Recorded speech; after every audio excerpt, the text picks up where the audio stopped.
Shalom kekasih-kekasih Tuhan. Renungan pada hari ini berjudul Merendahkan Hati. Sebelum kita mendengarkan renungan pada saat ini, marilah kita sama-sama mengawalinya dengan berdoa. Bapa, di dalam nama Tuhan Yesus Kristus ya Roh Kudus, kami sadar tanpa-Mu kami tidak mampu apa-apa ya Tuhan. Untuk itu tuntunlah langkah kehidupan kami dengan kebenaran firman-Mu. Kami sambut berkat firman-Mu di dalam nama Tuhan Yesus Kristus. Haleluya, amin. Firman Tuhan pada saat ini terambil dari Lukas 9 ayat 48. Dan berkata kepada mereka, barang siapa menyambut anak ini dalam namaku, ia menyambut aku. Dan barang siapa menyambut aku, ia menyambut dia yang mengutus aku. Karena yang terkecil di antara kamu sekalian, dialah yang terbesar.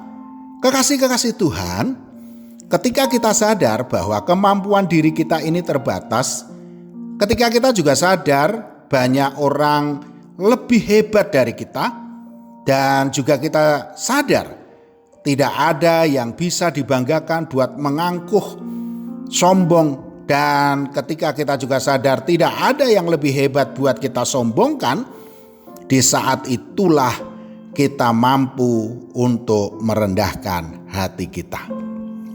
Kerendahan hati menunjukkan bahwa kita ini sadar diri, bahwa ternyata di atas kita banyak orang hebat yang jauh melampaui kemampuan kita. Apalagi bila dibandingkan dengan Tuhan, kita ini bukanlah siapa-siapa, saudaraku. Kalau kita bisa menyadari hal ini, maka kita akan bisa menghargai Tuhan dan orang lain. Filipi 2 ayat 3 mengatakan, dengan tidak mencari kepentingan sendiri atau puji-pujian yang sia-sia, sebaliknya hendaklah dengan rendah hati yang seorang menganggap yang lain lebih utama daripada dirinya sendiri.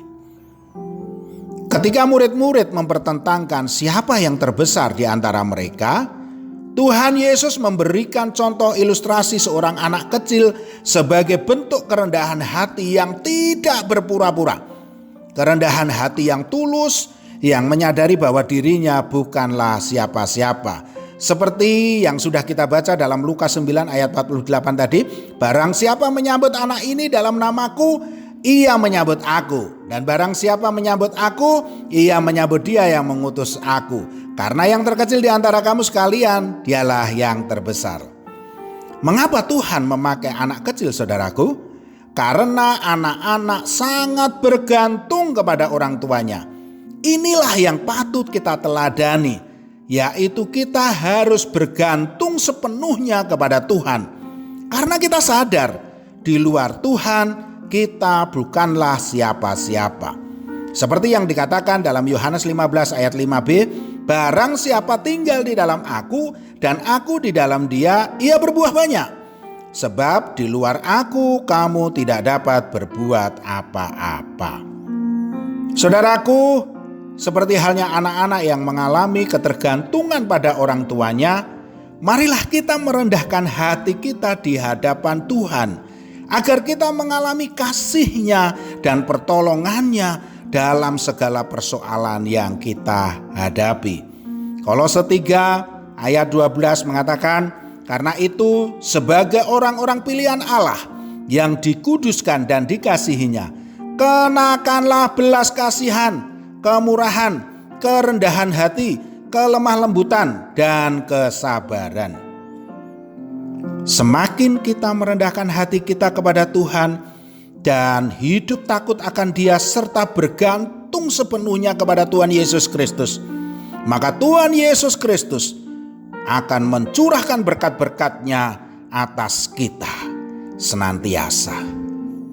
Amsal 22 ayat 4 mengatakan, ganjaran kerendahan hati dan takut akan Tuhan adalah kekayaan, kehormatan, dan kehidupan. Amin. Mari kita berdoa. Bapa, di dalam nama Tuhan Yesus Kristus ya Roh Kudus, kami mau untuk senantiasa bergantung kepadamu. Dan sembunyikanlah kami di belakang salib-Mu ya Tuhan, dan berjalanlah di depan kami. Sebab hanya Engkau lah yang layak kami tinggikan. Di dalam nama Tuhan Yesus Kristus Amin. Selamat beraktivitas dan tetap semangat.